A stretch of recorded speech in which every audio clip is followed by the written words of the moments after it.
Now, optimizing our Google form, I'm going to click on this icon at the top. Yes, in case you don't know what I clicked on this icon just before this arrow that points to the left side of my screen. So I tapped on that icon, then I'm going to choose a header. That is an image which is going to show at the top head, a theme color, background color, font style. So let's just choose a header quickly, an image. We're going to upload an image right now. Actually, there's already themes available. You can just look through all this and select anyone you like, or if you have any in mind, probably your logo, product, or anything, you just upload it. So I'm just going to go and upload something, a logo. I think okay, I have a logo here, so I'm going to upload this logo.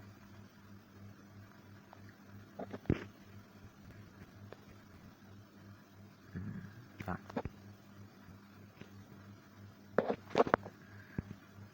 Right, so this is okay for me. I'm going to upload this, then I can choose a theme color,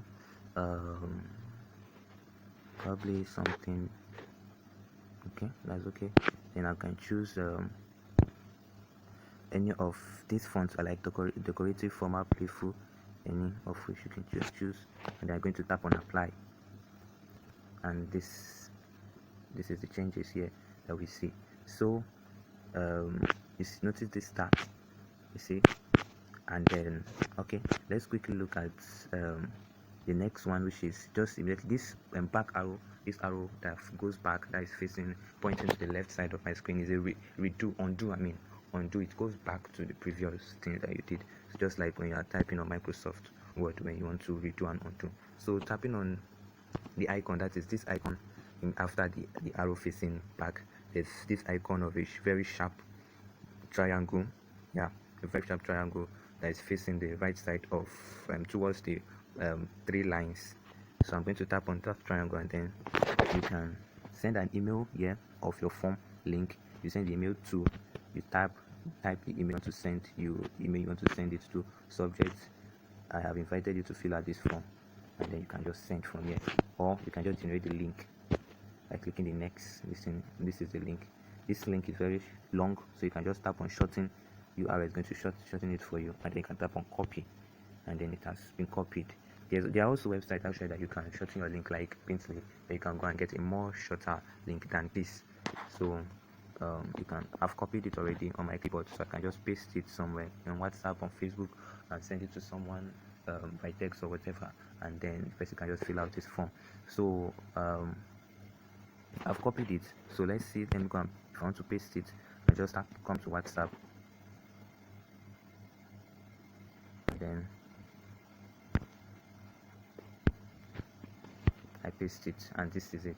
This is the Google form. I send it, and then the person can just click on it and fill out the forms and all of that. So going back, I can see actually what I have done.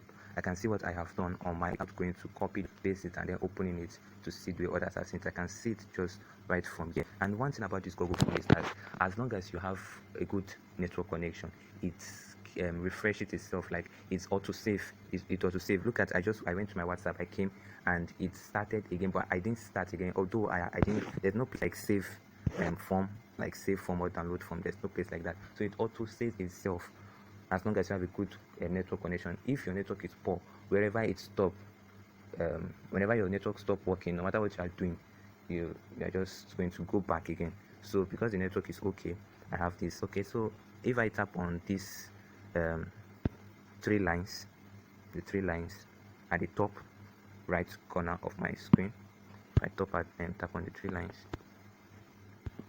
So I have this: preview, redo, star, make a copy. Like make a copy of this form, move, delete, and all of these, print, add collaborator. So preview, if I tap on preview, I'm just going to see it the way others will see it when you share your link. So I'm going to tap on preview, and it's going to come up just the way other people will see it. So this is how other people will see it, except for this pencil icon. This pencil icon is because my email is logged in. That is the email that was used to create this form is logged into this form. So it is assumed that it is the owner of the form viewing this form.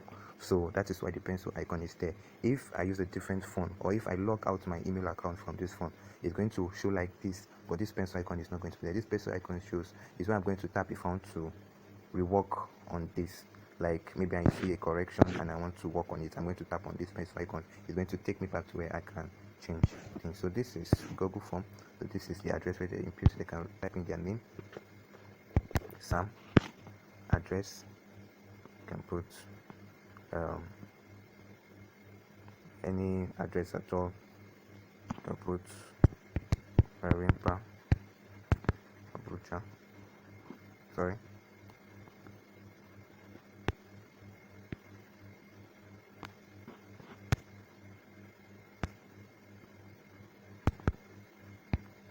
Abuja. I don't want to waste our time, so I'm not going to be putting much things. Then age, you can select an age. See one about this. Just select only one for this multiple choice. You can just select only one in between this. And then if it's not there, order.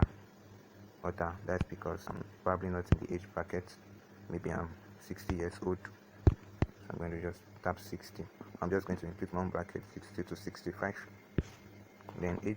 This one you can tap multiple. Like in a question, apart from this age, in a question that has this with multiple, like you say, which days of the week do you work best, or what is your best working days? Monday, Tuesday, Wednesday, Thursday, Friday.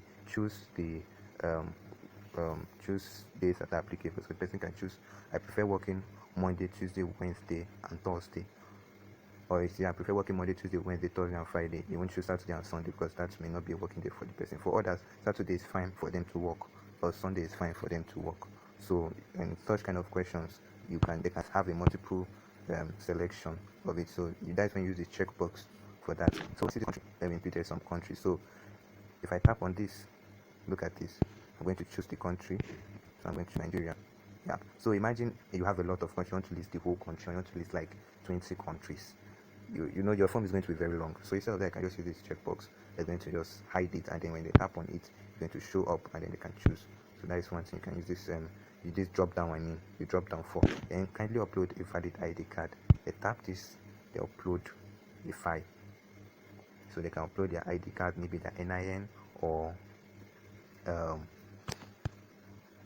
voter's card. And then going to the next, say how good are you in time management? So 1 very poor, 5 excellent. They can choose 4, you can choose 4, you can choose 2, 3, you can choose 1, you can choose 5, you can choose whatever you put at. Then personal information, look at this. This is the what was that again? The multi-grid. Yeah, the multi-grid. So, or multiple grid. So this is, are you a Nigerian? Yes, no. Yes. Have you visited the federal capital of Nigeria? No. Or yes. Are you an undergraduate? Yes. Or no. Or no. Whatever. So you can just select that. So if you don't select, let's say I don't answer this question. Is it possible now? Okay, one of these questions which is very, very compulsory to answer. Okay, this star which is required. If I do not answer it, I won't be able to submit. Look at this, is a required question. So remember how we make this a required question. You can make it as so that, because some people would actually be skipping some important details which is necessary to fill. So date of birth, this way we use our date. See, it just comes up. You just select your date, and then this is it. Then best working hours, you just choose the time, and then just PM and AM. We can then put another one so that they choose, I forgot.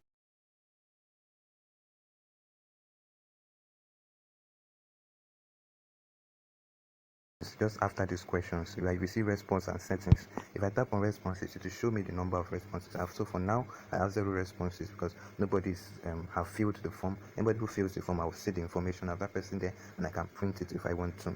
Then you see this accepting response, I can off it or I can switch it on. So if I off it, no accepting response, that means even if you have the link to the form, you won't be able to input your information and submit the form because I am no longer accepting responses. This happens probably when you want to do probably a job application stuff or something like that that has a time frame. So when it exceeds that time, you just come here and off it so that you do not accept any more responses, or you can just leave it on depending on what you're using it to do. Then if I tap on these settings just after this responses, I can make it a quiz where I'm going to assign the value points. You see where you do quiz. You can use Google Form to create quiz like we said earlier. So you can put a certain questions, you assign value points to each questions, just like a marking scheme, and then you set the answer. So when the customer when the person filling the form chooses the right answer, it has a certain score it gives. So at the end of the day, it shows your score, and you can make it a quiz. Then for these responses, which is related to what we are doing, this quiz is not related,